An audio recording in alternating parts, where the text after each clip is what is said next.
Hi, it's Kendall here. If you're new around here, welcome. If you're not new around here, what is up, home skillet biscuit? I'm trying to speak over the sound of Russet making biscuits. She's a dog. I got her a new bed in the shape of a hot dog bun because she's a part wiener dog. She's finally gotten comfortable. Hi, it's Kendall here. If you're new around here, welcome. Not new around here, what is up, home skillet biscuit? I'm wearing a lot of makeup today. I've purchased quite a bit. One of my favorite indie brands is going out of business. And so I purchased some stuff. The lip is also made with things that are going out of business. There's a Pat McGrath eyeshadow involved here. And I think it was limited edition when it came out, so sorry. But that's not what we're here to talk about today. Today we're here to talk about a bad movie. It's been a long time. It's been a while. Probably made that joke the last time I talked about a bad movie. And it seems like if I'm gonna go somewhere and know that I will be blessed with a bad movie, the most assured place to go is, of course, our friends over at Tubi. But it's been a while.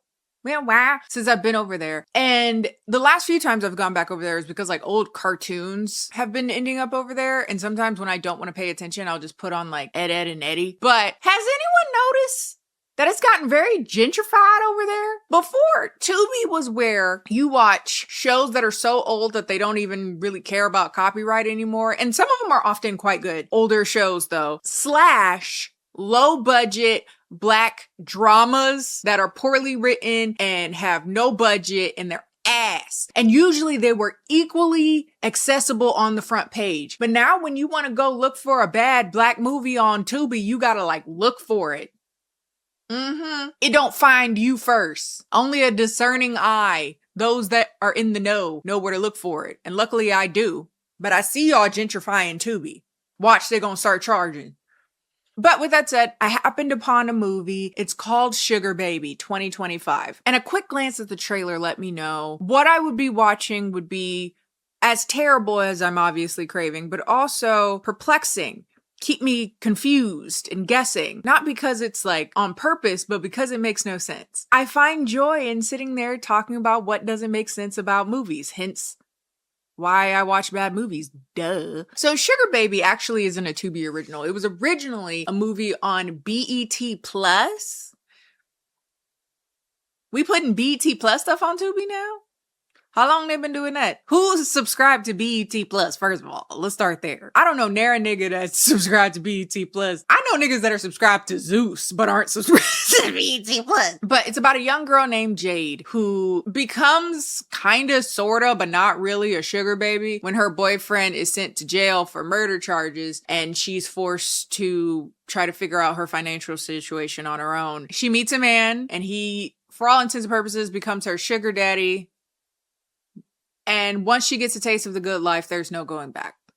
None. She doesn't know if she can hold her dope boy, young boyfriend down, or if she should go off with the financially coercive man nearly twice her age. And though that sounds like being stuck in a rock and a hard place, for some reason this is a romance / thriller.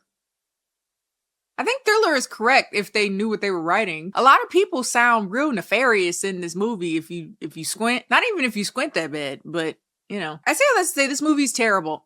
What I was looking for, what I wanted. And it's in a way that I haven't seen, again, probably since the last time I was watching a Tubi movie. The movie makes no sense. It feels like it was written for an audience that doesn't exist. I was confused about whose demographics you were aiming for when you made this movie. Nobody can act.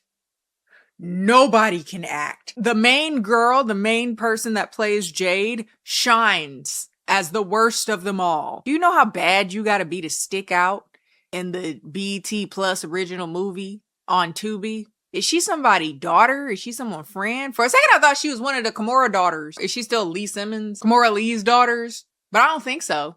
So I don't know why she was acting.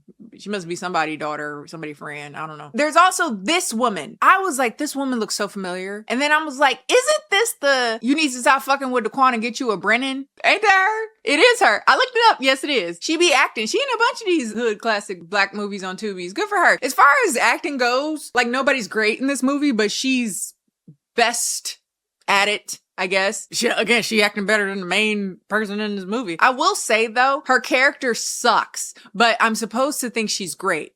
And I hate when movies do that to me.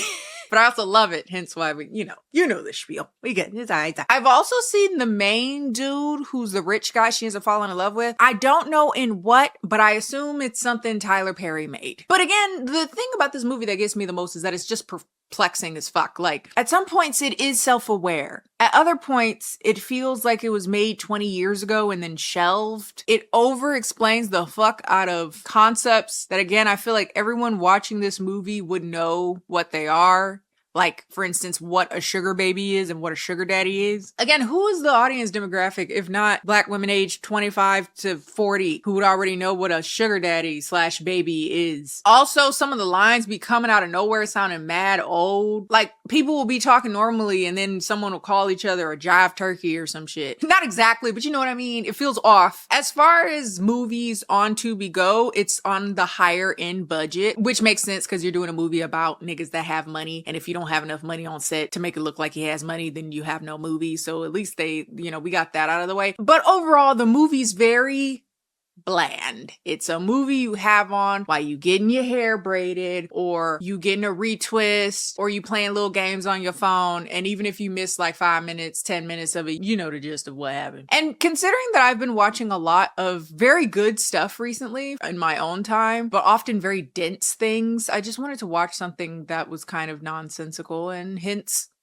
without further ado, we talking about Sugar Baby 2025. With that said, let's send it over to ad roll, Kenny. Thank you.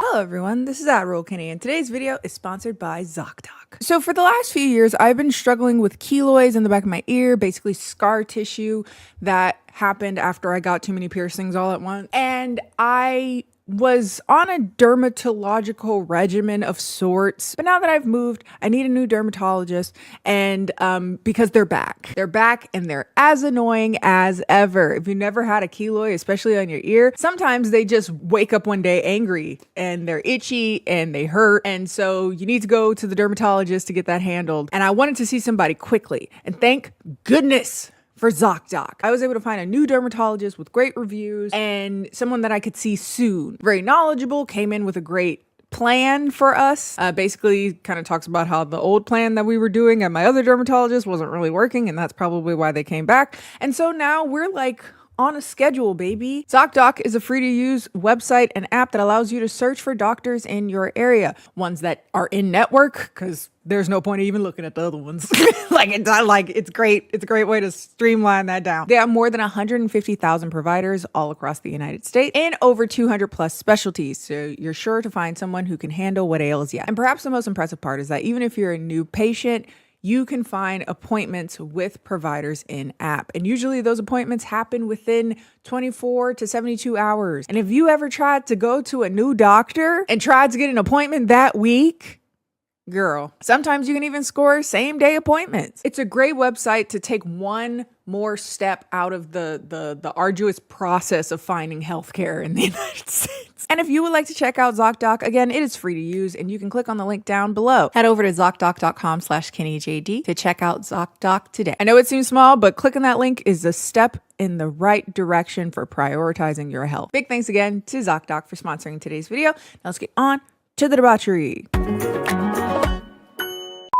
As all the best movies on Tubi do, this movie starts with its own theme song. I'm a sugar baby. I got what you need. Oh, you come and take. It's catchy. A little on the nose. They tend to be. Especially considering it's playing as we're introduced to a bunch of different booties. That's the opening shots of the movie. Just a bunch of different asses walking poolside. This is where we get a glimpse of our main male character, Anthony Walton. But he essentially is the newest man to join the Sugar Daddy Coalition, United Daddies of America. Do they unionize? A meet and greet? I don't know. You find this on Eventbrite? So fucking funny, man. But anyway, Anthony is this fine, dark-skinned dude in his like mid-40s. And despite him willfully coming to this place and obviously looking for it, he's come to this space that is a designated sugar baby getting spot. He seems to be averse to be set up with one of the women there. Like he's too good for it. I just came to play poker. Nigga. This is the setup of Anthony that is very interesting to me because he's our main character. He's our love interest. He's our fantasy, right? And the fantasy of a sugar daddy is that he can pay for everything. But the problem is nowadays, because people know what a sugar daddy is, they're also aware of the kind of innate nefariousness that can come along, or concerns that can come along with a primarily transactional relationship like that. Also, it's not particularly romantic. You know, for the sugar baby, they can get a lot of like material needs met, things paid for, like housing or just school, things that they need. And for the daddy, he can get this like ego boost of being able to pay it for a young woman's company or whatever. And maybe the illusion that this young woman is in love with him. But there's nothing really romantic about that. There's a very transactional reality of that. And that doesn't make for a good movie. So we can't have a man who is looking for that particular level of transactional interactions. We have to make him in proximity to it, but not all into it. My question is, how the fuck did he end up at the sugar daddy meeting? And we never addressed this, so I'm left to assume that he went looking for sugar babies. Okay. And the problem with that is they act like he didn't do that the entire movie, and it's very frustrating. But before we get all into that, we gotta meet Jade. Jade is our main female lead. She is a 20-something, 23, 24-year-old girl who's dating a dope boy. I'm sure he has a name. We don't know what it is, but we know on the streets they call him G-Ro. Yup. And G-Ro is a bad dude. Not just denoted by him being late as fuck to pick her up at work, but from him explicitly saying, the car that I'm sitting in is hot and I murdered a guy. Him and his friend sit in the car and say explicitly, you know, I shot a dude. We both shot a dude. And eventually when he does come to pick her up from work, he's in a new car that she doesn't recognize. And she, again, knows that it's hot. But she's easy to forgive him. Apparently he'd been to jail before. Okay, my NOLA people. Also, completely not on topic at all. I recently found out I'm over a third Nigerian. Does that explain anything? That explained my daddy. That explained a lot of my daddy. Anyway, she's been with him through him going to jail before, you know, had a little stint in jail. And he always seems to know how to get back in her good graces, buy her some shoes, buy her something real cute. They live together, so he's helping support her in that way. So though he's often late doing something he ain't got no business doing, you know, he may be late, but he always on time. Which I gotta say, as someone with religious trauma, they was not selling me on that when they said Jesus did that. You think I'm gonna believe some random nigga? Like, come on now. Always on time my ass. Slavery was like 400 years. Like, sorry. Also, while in the car, he randomly brings up how hot her mama is, which I don't know if it's because I've been watching too much Polygamous, but I thought that was a sign that he fucking her mama. But no. Mama just young. She had Jade young when she was 16. And her mama sucks, which is more of a conversation we'll have in a bit. But basically, her mama be running the streets. She be going out, not really taking care of her younger sister, you know, trying to live her life because she had kids so young. But more on that later. Jiro takes her out to dinner. He goes on about like how much of a real one she been, how she's been his ride or die. When he went to jail for a little bit, she waited on him. And that's how he knew she was a real one. I'm happy that me and my boyfriend understand that I am not a real one. No, ma'am. The only reason I'm sticking with a nigga if he went to jail is if he was fighting fascism. I doubt this nigga went to jail for that. I'm sure he wasn't fighting the bourgeoisie when he stole the car. Just a hunch. But Jade is like, yeah, I'm gonna need you to get out the streets though, because I don't know how much more of this, you know, I can do. Only for that nigga to get arrested on their walk out of the restaurant for murder and robbery. I will say this is the first of many instances where Jade don't react enough. Jade don't react beyond a steady 5 out of 10 the entire movie. She might go to a 5.5. And this is probably the closest we'll get to that. But she don't ever act. She don't act. Not just don't act enough. She don't act. She don't do shit. She don't make faces. She don't have inflections in her voice. She don't change the pace. She don't cry. She don't nothing. She just like, wow, why are y'all taking him to jail? What did he do? That's more, I think, honestly. Miss. Get off of me! Like everything she does, regardless of the circumstance, it just feels like she's mildly inconvenienced. But while he's getting arrested, Jiro is like, hey, go back to my house and get my money at the safe. Which sounds like something the police would go searching for if they were already in the cut. Girl, Don't get bogged down with the specifics, Kendall. You'll never get to the end. Anyway, he says to get her his money. And so she goes to the house, tries to get his money out of the safe, only to find that the house has been broken into, or apartment has been broken into by his fellow gang cohorts. They spice it up, make one of the gang members a ginger.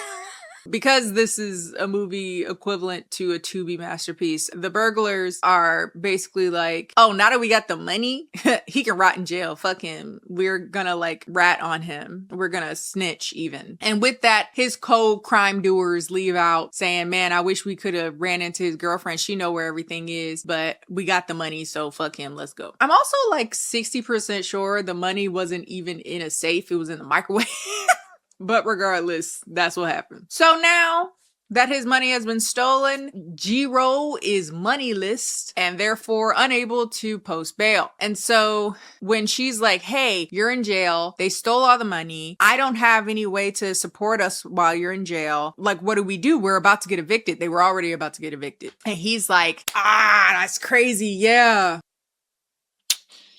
Yeah, you're gonna have to figure that out and make a whole lot of money so you can bail me out. Like, I'm sitting here. This is crazy. And so, with no money, she moves back in with her mother that I mentioned before. And as they're doing like the montage of her moving back home, starting a job as like a waitress or something, and just like changing her life in this particular way, everything's moving about. They start playing a song that sounds suspiciously like SZA Snooze, but isn't. Enough is not so much, but it's all too much. And they do this throughout the movie several times, and it's actually very funny because it's like both maddening and hilarious, trying to sit there and be like, whose spoof is this? Who are you spoofing? But now, back at home, she is reminded that her mama sucks. Again, her mom had her when she was a teenager. Apparently, her mom fell in love with another nigga that was running the streets, and he ended up in jail, and, you know, that fell apart. And so now that she's, I don't know, in her 40s or so, or late 30s, 40s or so, she's trying to regain her independence, reclaim her youth that she missed out on being a mother. So there's a lot of her being like, I'm going out. I'm not taking care of my kids. Apparently she got another kid that's like 8 or something. She's like, I'm not taking care of that little nigga either. I'm going to go out and I'm going to meet some young menses and I'm going to have a ball. There's this vibe that she's also constantly in competition with her daughter, with Jade as well, which is also gross. There's this like air of like, don't be messing with these dope boys before you get your heart broken like me. But also I kind of want you to get your heart broken like me because I don't like you, because you remind me of the youth I lost, as if it was her fault you had a kid.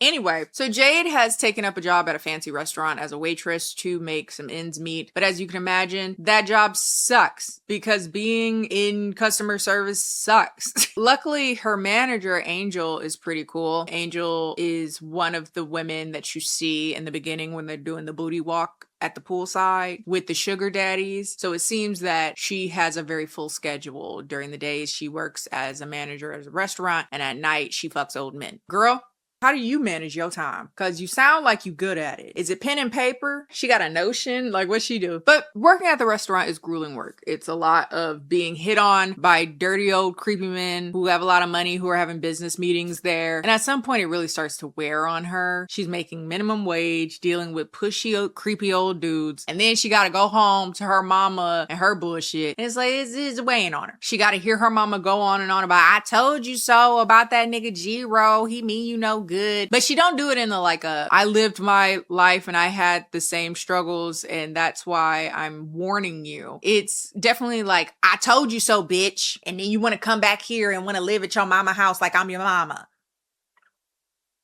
And sure, she does say things like, I wanted you to get away from him and I wanted you to get your life on track. But it does seem not from like a good place. Just something about the way she says it, way she delivers it. She's like, I told you, you little dumb stupid bitch. That's the vibe.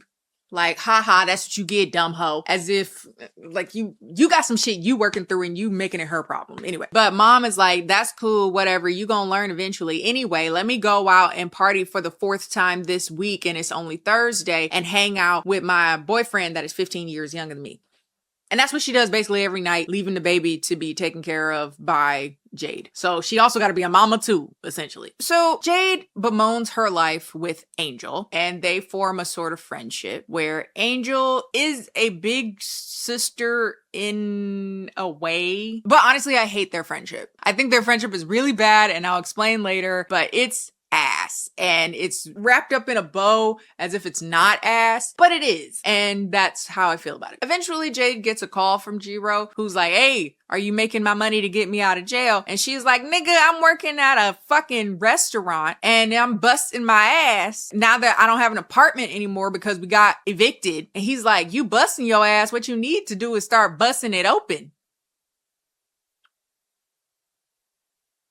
That's right, folks. He just told this girl to get on the fucking pole. Shake some ass. He says, you pretty and exotic looking in Atlanta. Shake some ass. Which is crazy, but made more sense than what I originally thought he was saying to her. Because my knee-jerk thought was like, is he telling her to take booty hole pics? Or like start selling coochie? What are you saying?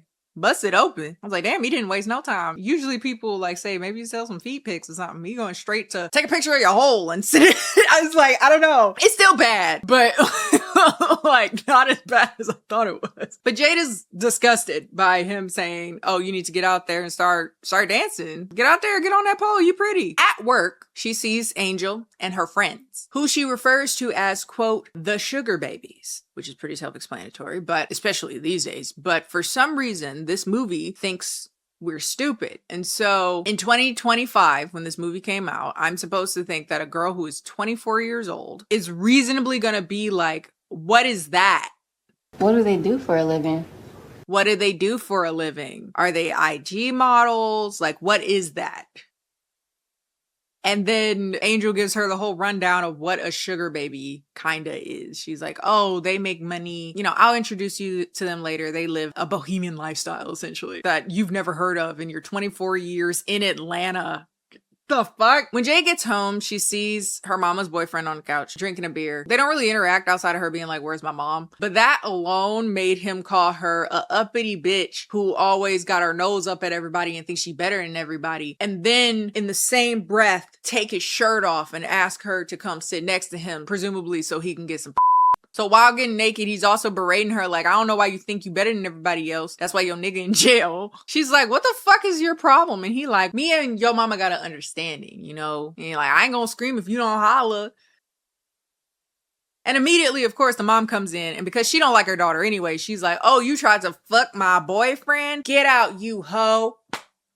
Now Jade ain't got nowhere to go. So she take all that stuff and she go to the restaurant and try to sleep there at 6 a.m. until the place open. And Angel catch her there sleeping on the benches. And she's like, what the fuck, are you sleeping here? She's like, yes, I ain't got nowhere to go. So Angel's like, girl, it's okay. You can live with me because you're not just gonna be sleeping on the fucking benches out here. This is crazy. So they leave. Angel shows Jade her place, which is this crazy place. This is like, I don't know if this is a mansion or a house or what this is, but it's real, real nice. And she like, I know you might make a few dollars at the manager of this swanky restaurant, but I ain't know you had it like this. And she like, I don't pay for this. My sugar daddy Drew does. She's like, girl, here's your space. You can be in the guest room. Chill out. I'll talk to you later. So Jade go to bed or take a nap. When she wakes up, Angel got her and her other sugar baby friends down in the kitchen and they, you know, they kikiing and whatnot, talking about their exploits as sugar babies. And she ends up walking in on one of the sugar babies, talking about how her sugar daddy wants her to peg him. And don't nobody know what that means. And I'm like, as a society, do we not know what pegging is at this point? I think, right?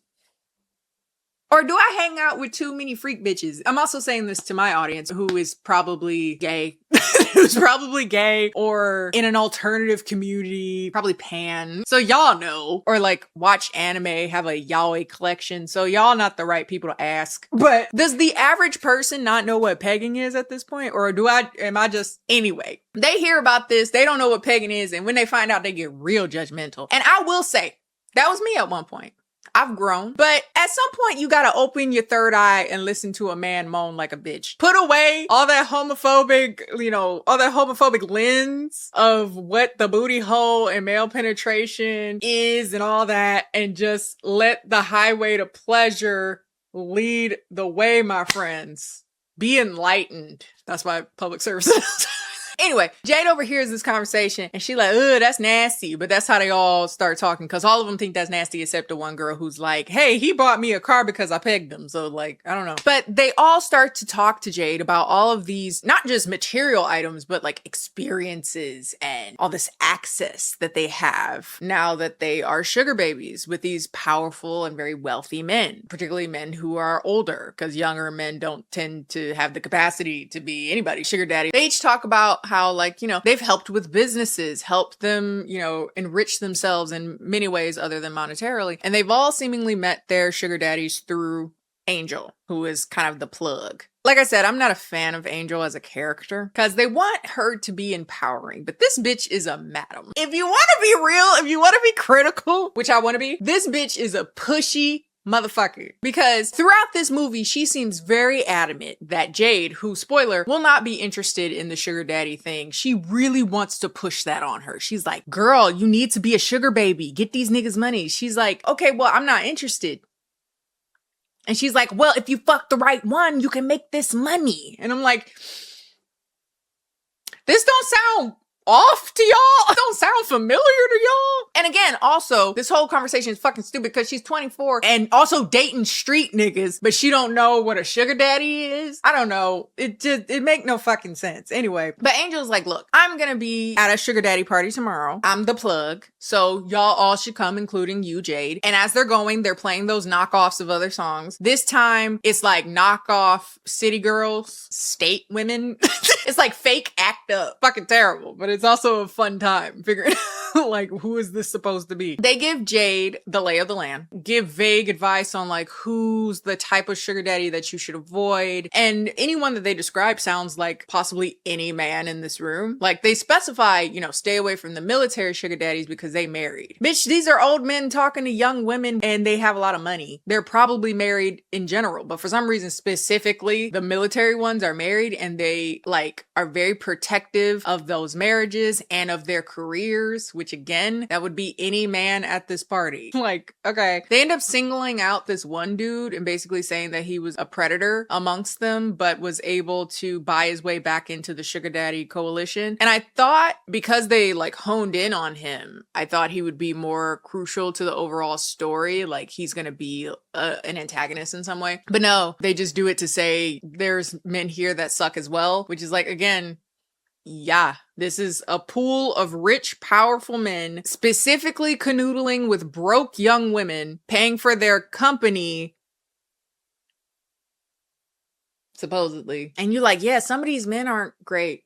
It's like, yeah, I know, bitch. That's why this is a job. There's a hazard cost in being a sugar baby. They don't want to do this shit. Nobody would be doing this shit if it didn't benefit them monetarily. Nobody would just want to hang out with an old dude for free. Nobody's doing sugar babying for the love of the game. The whole point is to get money. Like, the fuck? Angel goes off and says that that's why she prefers... Sorry, this is a lot, actually. I realized as I was about to start saying it,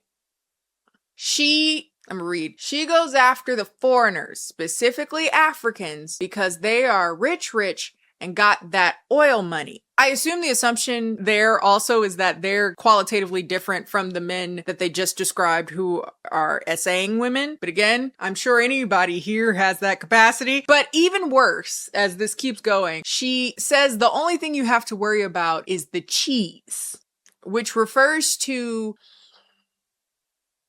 the smegma that accumulates under the hood of an uncircumcised penis, and once you lift the skin back, it smells like cheese. According to this movie, I guess, African men are more inclined to suffer from dick cheese-itis. I'm sure I don't have to explain to my audience how weird and xenophobic and gross that statement is, so I won't belabor the point. But I will say, this is another example of that shit that I'm talking about where it feels like such a dated thing to say, like a dated joke from like Soul Plane or something. It feels like something that would be in a really old Wayans Brothers or like a Chappelle Show skit. Anyway, we meet Drew, dark-skinned daddy. This is Angel's sugar daddy, whom she did not know would be at his own home for this party, which Girl, makes no fucking sense, but nothing makes sense about this shit. When he pops up, Angel introduces him to her friends in that very, not like, oh, these are my friends, this is so-and-so, these are so-and-so. It's very much so, come see our wares type of vibe. It's like, we have light skin, tall, big booty, no titty. We have shorter, brown skin with big titties and lip plumper. It's very like,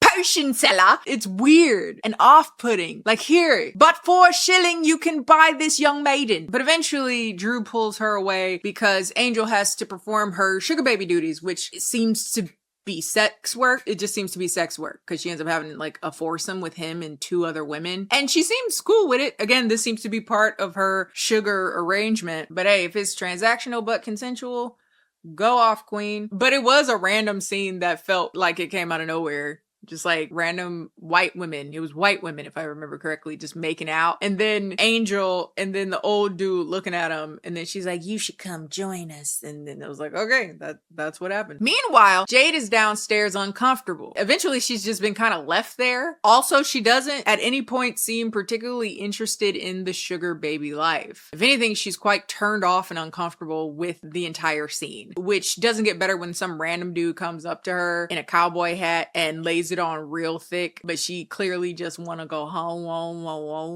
want to go home. And then unprovoked, he start getting real belligerent, being like, why you acting like your coochie not for sale? You all whores, you all bitches, you all got a price. How much is your buyable right now? Tell me how much But luckily, Anthony, our main male character, is there to save the day. He's also a smooth talker. And she's like, girl, I'm just looking for my friends. I'm not here for no nigga. And so eventually she just want to go home. So she pull out her phone and he gives his number thinking she trying to take his number down. And she's like, no nigga, I'm getting an Uber. The fuck? And so he's like, okay, let my driver drive you. You know, we out in the middle of nowhere. It's going to be hard as hell to get an Uber out here. And even if you do get one, it's going to be real expensive. So let my driver drive you back. And so she's hesitant, but she takes the ride. And as she's like decompressing from the night, they start playing another not quite somebody else's song. This time it was SWV, but it wasn't quite Use Your Heart. It was like Use Your Consciousness. Use your thoughts and not your ears.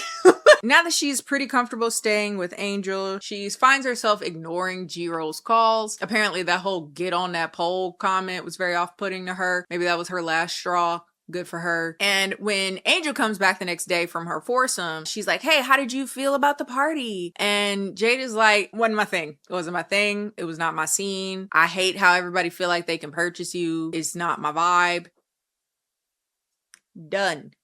Good. That should have been the end of it. But the thing that's really off-putting to me about Angel is that she on some real new age Ronnie shit. Girl, like, you pretty, you could get any nigga in there. And I saw you was talking to this one. He rich as fuck. Anthony rich as fuck. She's like, come on, like, you need to be out there, get this money. Like, these niggas are rich. And I'm like, leave a bitch alone. She said she don't want to do it. And there has this, like, air, not explicitly, but it's kind of like, you can't help but feel like if I don't do this, if I don't humor her in this, is she still gonna let me stay with her? You know what I mean? That's the kind of vibe. So she's so pushy. She's like, no, get out here and start sugar babying, make that cash or whatever. And I'm like, I guess the movie wants me to think of her as just supportive. That's the vibe that the movie wants me to believe. Like, she just believes in her and wants her to get out there and, you know, leave this little nigga in jail alone, which she should do. Should she jump into a different issue? Maybe not, but I digress. So the next day, Jay goes to work and here comes Anthony. Suddenly he knows where she works. Come to find out it was because Angel told him.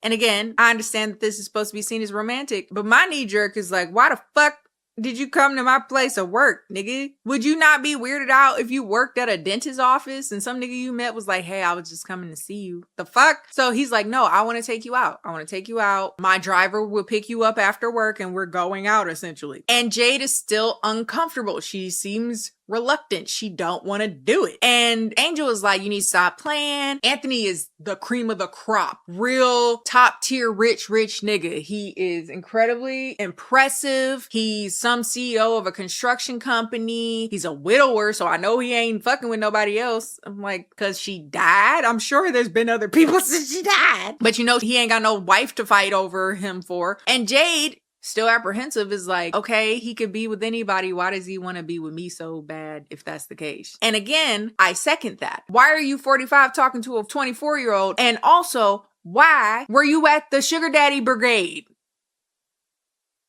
I'm supposed to believe you just new to the sugar daddy brigade. And even if you are new, that insinuates that you have a desire for that type of interaction, that type of context, this transactional, thing. And it sounds like she don't want to be a part of the transaction.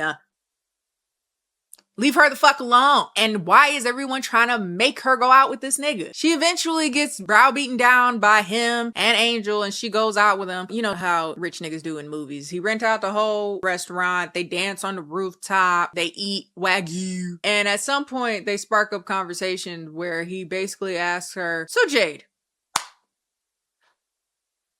you're poor. Why? Not exactly, but that's basically it. He's like, you young, you should be getting flued out. You should be experiencing things. And she's like, I can't experience things. I'm broke.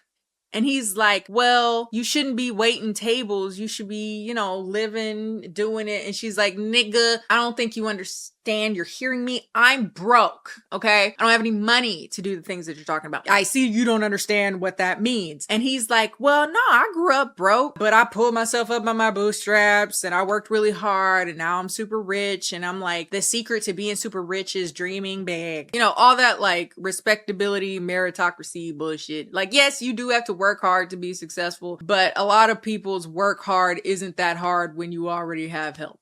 So sure, rags to riches does happen, but they talk more about her loves. She likes to draw. She likes horses. This was indicated earlier in the movie because she drew a horse, and she also likes cars. There's this whole section where he's like, what do you prefer, Lamborghini or Ferrari? And she's like, well, there's this saying that those who buy a Lamborghini want to be somebody, but those that drive a Ferrari already are somebody. They say a Lamborghini is what you drive when you want to be someone, and a Ferrari is what you drive when you are someone. Question, who is they? You know what they say? Who are they? Who are these rich niggas that are over here poo-pooing a Lamborghini? It was like, okay, like, both cars cost more than real estate, and I'm too cheap and don't make enough money to participate in this conversation, obviously. I drive a Ford. It's a reliable Ford. Really great for hauling, picking up stuff from IKEA. I don't need to get some extra help, but like, Ford tough. At some point, the whole date just starts to feel like him trying to hawk a timeshare or like a MLM where he's just like, you need to follow your dreams, make money, But again, they dance and that's the date, basically. And she liked it. So once she leaves, she's like, I've never been with a guy like this, but he's so much older than me. And it's really hard for me to get past that. Like I said, she's like 24. They never say explicitly how old he is, but the actor I looked up is like 45. So let's say he's 45, right? You're with a guy who's like 15, 20 years older than you. Yeah. And it's something that she's very uncomfortable with and conscious of, especially when they start going out together more. Like, he takes her to a silent auction and one of the ladies there basically writes on her thing like, is that your daughter? And I'm like, why are we mad at her for asking a valid question? So why are you here with a 20-year-old? And Jade is like, I mean, she right. She realistic. Why ain't you dating somebody more your own age? Well, he's like, well, I married my college sweetheart, and when she died, I dated again, and I discovered that regardless of age, women are women. There are two types of women. Quote, broke women and broken women. It's a lot easier to fix broke.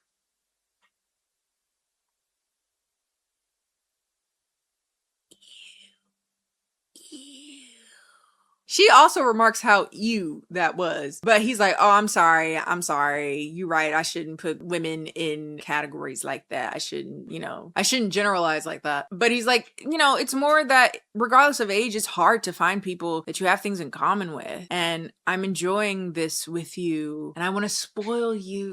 So let's go out of town for a bit. And thus commences a montage. They date, they go around, they go to the park, they smile and they stroll. And eventually she makes a little picnic for him and she draws his portrait. He takes her to his house. We confirm that indeed he does still have a lot of money, in case you were wondering. He shows off his cars to prove that I guess I am somebody. He has a Ferrari. And they have sex while more not SWV plays. And I guess what I'm supposed to gather from this is that she's getting progressively more comfortable with being spoiled. But honestly, at some point, this ain't even a sugar baby situation. It's not like he gives her money and she goes off and she flaunts and she has fun and she like exists. It's more so clearly like y'all just dating at this point. So they say they are essentially dating at this point. And she's super excited about it. She goes to tell Angel she hadn't seen her in a while because she'd been too busy with her man. And Angel is like, I'm so happy for you. Yeah, get this money. And she's like, no, it's not just money. I'm like in love with him. And she's like, girl, what the fuck? That's not what this is. Girl, this is a business arrangement. Put your heart away. Stay lucid. The eyes on the prize. Now, apparently Angel had also fallen in love with one of her sugar daddies in the past. Not the one she's seeing right now, but a different one. And she was like, girl, don't do it. You gonna end up looking real stupid. And just then, while leaving from shopping, they end up seeing Anthony outside saying goodbye to a young woman, giving her a hug. Now, Jay goes up and does her acting, the type that she does. She's like, I can't believe you're seeing another woman. Well, she don't get up that high. She's like, I can't believe you're seeing another woman.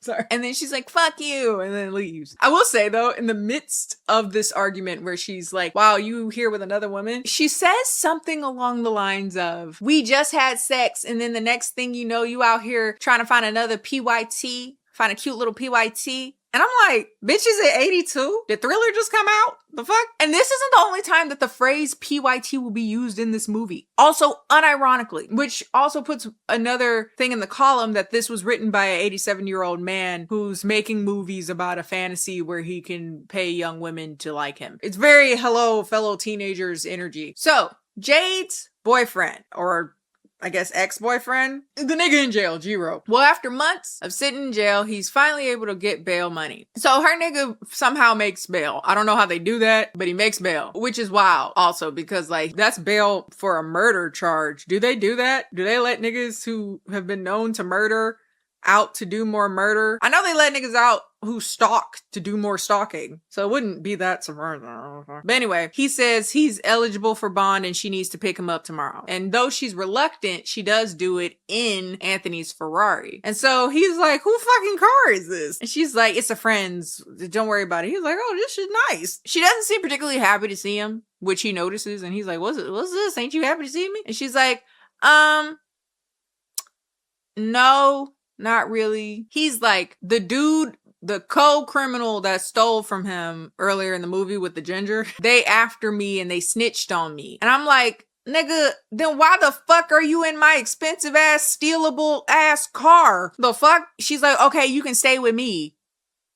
Nigga, what? And by stay with me, where do you mean? You don't have a place of your own. You were staying with Angel, and now though you're mad at Anthony, you were staying with him. So who the fuck house you taking to? I wish a nigga would. I wish I would let a friend stay over my house because she hit on hard times. And then she want to bring her nigga fresh out of jail to my place where he says he got niggas after him. Oh no. All of y'all getting the fuck out of my house. Absolutely not. And then if it's Anthony, are y'all broken up? That's also wild.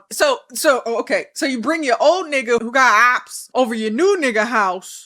Who you mad at? Nigga, none of this makes sense. Anyway, she brings him over a house. I think it's Anthony's, which again is crazy. And he just so happens to not be there. They don't explain why. Is he at work? Is he at a business trip? Like, they don't explain that. He is not there. But Jiro sees this nice ass house and he's like,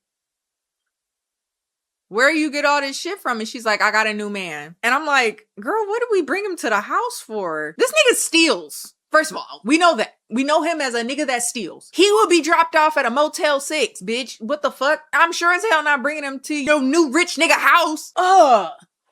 Dumb as hell. Also, ain't you mad at your new nigga? Are y'all still even talking? Like, what's going on? As far as we know, they're not talking. Because she think he fucking another young bitch. Another PYT. Jiro is like, oh, you got a new nigga, and because of that, you think you hot shit or whatever. Why you acting like you don't want to fuck me? And I'm like, ugh. And she's like, I don't want to fuck you. Get away from me. So he tries to assault her. I guess to try to claim her back from Anthony or whatever.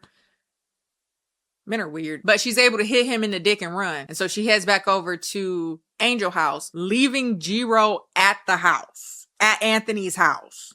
And when Angel brings up how concerning that is, that there's just a stranger in his house, you should tell him that. She's like, no, I don't want to do that. I'll fix it. What the fuck? No. Come to find out, Anthony was hanging out with that young girl that he was talking to. And come to find out, that young girl is his daughter. Boom. He wasn't seeing nobody else. That's his blood daughter. That is his daughter that he had from his balls. And she like, that girl you was talking to got her little temper. I don't know if you should be with her. And he was like, no, I love her. We have so much in common. Look at how she drew my face. And she's like, okay, well, if you love her, go after her, Dad. So they go up to a restaurant because apparently Jade still worked there, which is crazy. We ain't seen her work there in a hot little minute. It's been a few months. But I guess since Angel owned it, she's like, okay, you can come back to work. I don't know. Anthony and his daughter come up there and she's like, hey, I'm the daughter. And Jade is embarrassed. She's like, oh my God, I'm so sorry. I feel like an idiot. Meh. And he's like, well, I should have told you I had a daughter, which he should have. This nigga weird. He acted sugar daddy shit, but don't want to say he is sugar daddy. He has an adult daughter, but doesn't want to tell you about his adult daughter. He's all supposed to be famous. I'm sure you could Google it. None of this movie makes any goddamn sense. He's like, I'm sorry. She's like, I'm sorry. And he's like, well, let's get married. So he proposes to her with a aquamarine or something ring, which is cute. The thing about unconventional engagement rings though, is like, they're so breakable. I remember I saw this gorgeous opal ring years and years ago. I was like, oh, that's really pretty. It'll crack with a disapproving glance. Anyway, she accepts it. She's like, oh my God, we're engaged.